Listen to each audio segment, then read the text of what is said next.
Hello everyone, welcome to Tea and Banter with me. It's me, Mary Elizabeth, and Felicia is joining us because we're having tea. Big surprise, big surprise. But it's actually just tea and scones today.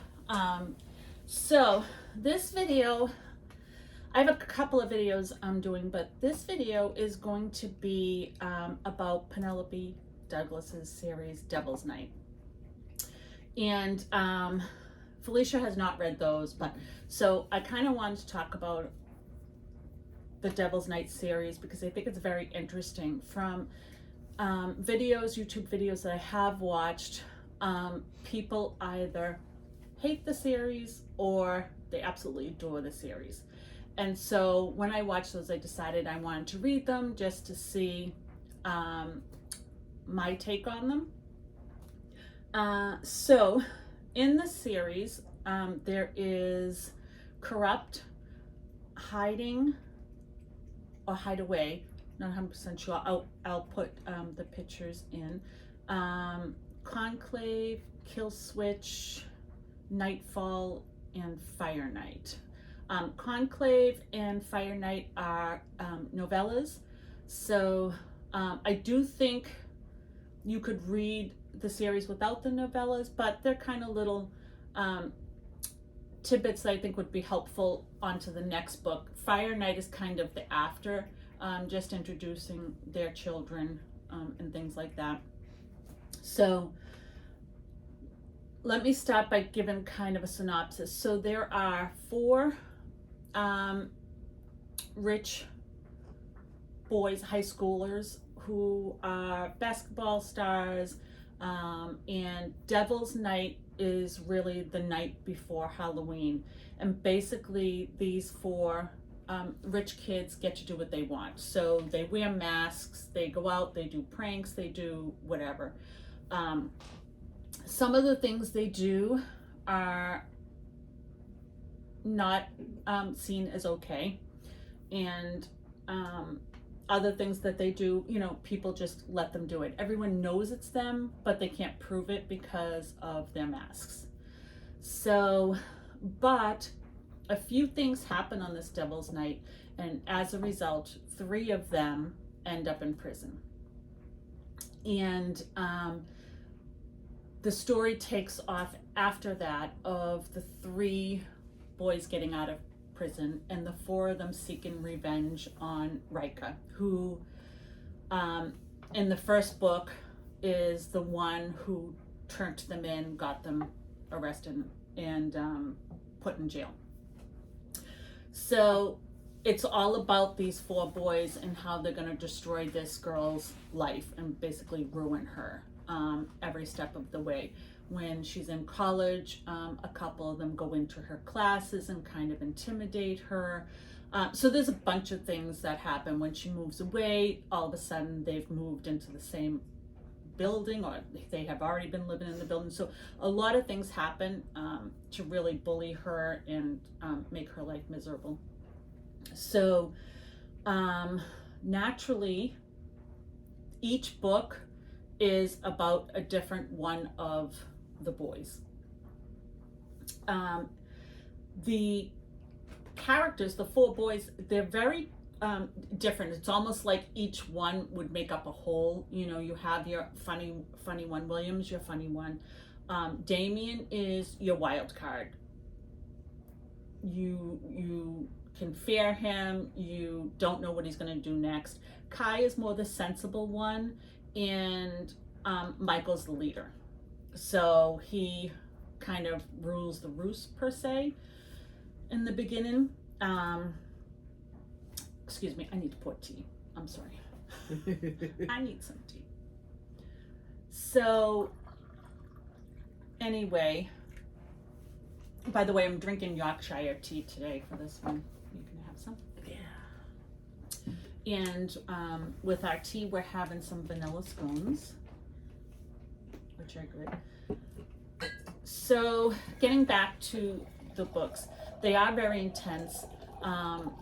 Each book delves into, when you think, so each book finalizes the chapter on the individual boy, man, with his potential mate, and then it goes on to the next boy. But what I find interesting is, even though the book finalizes in Corrupt, it gets finalized. There's a story ending to that.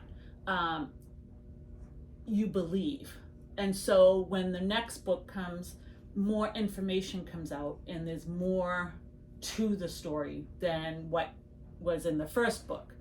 And then that continues to the next book and to the next book. And so that intrigued me, because the females in the books also played a role in the Devil's Night and what happened, whether they knew they were, innocently contributed to the event, or, had no idea, but somehow got dragged into it. So it's really, really interesting. And on top of that, the bad stuff kind of is more than just these groups altogether. So it's really fascinating, and I actually loved the series. It is spicy, no getting around that, and there are trigger warnings for abuse, child abuse, those kinds of things. So I'll prepare you for that, to be aware of that, and that might not be for you, and that's okay. The two YouTubers I'm going to leave in the description, one absolutely does not love the series at all, and the other person loves the series, and it's one of her favorite series. So I think normally what's happening is you find yourself on either spectrum. I found myself on the spectrum that I loved the series, and the reason for that is when I read, I analyze. I tend to do that in real life. I analyze everything. And so reading this series, even though I know things are wrong and you're not supposed to do that and you need to pay the consequences for your actions, the delving deeper and seeing the causes and people coming out on the other side, or others being held accountable that haven't been, I enjoy reading that. And I also enjoy the mystery of, geez, you really can think this way about someone or some event and be wrong or partially wrong, that there's always more to a situation than you realize, and you really have to look at that. My favorite characters are Damon and William. My favorite female character is Winter, and I also love the fact that they did put a heroine who has a disability. She's blind, but she's badass. She's badass, and I love her. And of course, her and Damien.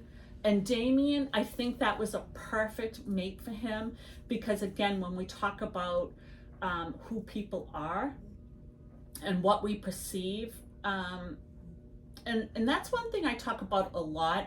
I try to instill that in my children, that sometimes people don't understand how people like other people, when you might not like them because they did something wrong or whatever.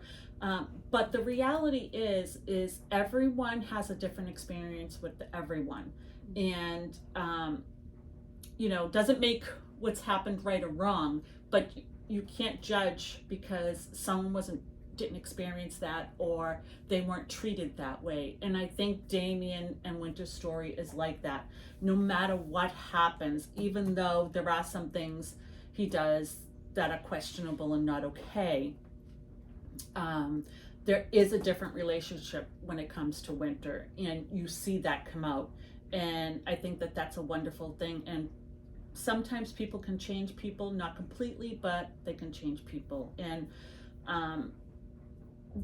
I just think that those stories come out in each book of how you survive, how you can grow and change, how truths can come out if you allow it to, if you are able to dissect and able to really delve into and see what's going on and see what's happening and questioning is always good, so that's one of the things. So anyway, that's a long rant about Devil's Night series, but I highly recommend it. Again, there are trigger warnings, there are spicy scenes, absolutely, but the storyline and the mystery is wonderful, and each story happens almost like a, I wouldn't say like a, well, yeah, like a closed mystery in a way, in the sense of the intrigue in each book. You're discovering something else that's part of the main, it all intertwines, the main event of the first Devil's Night. So even though the first, this is so hard to explain if you haven't read the books, and I don't want to give spoilers, but the event that happens in the first book, Corrupt, okay, Devil's Night, where these three boys go to jail and they come out and want revenge, that story continues on till the end. Really? Yes. And even though each book has closure and you think it's done, it's not done. It's not done, because things keep getting uncovered. Okay. And more stuff is coming out. And I just felt glued to that page, to figuring out, wait a minute, what's this now? And, you know, Penelope has a good way of adding a little piece in, and then you go, oh my goodness, that's how that happened, or that's how that's tying in, and it takes you further down the road. So I know I'm praising Penelope Douglas. It's an awesome series. I highly recommend it. If spicy's not for you, don't read it. If there's trigger warnings for abuse or anything like that, you may not want to read it. But if all of that's okay with you, I highly recommend the series. Again, that's my opinion. So therefore, I'm going to leave 2 different opinions in the description box below of, I think her name is Emmy. She does not like this series at all. So I will leave her review in the description below. And then there is another young lady. Oh, shoot. I really do forget her name. And it's funny because I've watched a lot of her videos. She's really good. But I will find her and leave her in the description box below too. And that series is one of her favorite series of all time. So I think that's also another interesting thing, is when you get to see other people's opinions in both sides. So then you can make a decision yourself. And that's what I chose to do. I kind of took what both of them said into consideration and say, okay, then I'm going into this with both opinions, and let's see what I come out at. And you might come out on Emmy's side, or you might come out, and I'm so sorry to this young lady because she's really good. But I come out on her side as to loving the series. So, and also Penelope Douglas's other book, Punk 57, is, I believe, also about one of the minor characters that are in the Corrupt series. I think he's a cousin. Yeah, I think he's a cousin of one of the 4 main characters in Devil's Night series. So again, before you check out the books for yourself, I would look at the other 2 YouTubers, watch their videos, and take their opinions for what it's worth, and then decide for yourself. If you have read the series, or this video or the other 2 videos let you make a decision, please feel free to leave your comments below. I'd love to hear whether you decide to read it, whether you have read it and you hate it, or whether you read it and you loved it. All opinions welcome, as long as they're respectful to me, to everyone else in the comments. Do you have anything to add? Do you own them? I don't own them. I read them on Kindle. However, oh, thank you for telling me that, because no, I was gonna say, because I might borrow them. I talk about this all the time, to be clear, because that's why oftentimes I don't have the books to hold up. I'm only purchasing books that I will keep and reread. And I did read these books on the Kindle app, So I will be buying those to my collection, and I will Okay. be rereading them. I can't say about Punk 57 because I haven't read that yet, but I do plan on reading it. But absolutely, the Devil's Night series, I will be owning, I will be keeping, and I love them. I love you, Penelope Douglas. Mwah. So again, check it out. And until next time, I hope that you are all safe and loved. I am going to stop now, and I'm going to have a vanilla scone with my tea. Not that I should, but I'm going to. So again, I hope you're all safe and loved. Bye.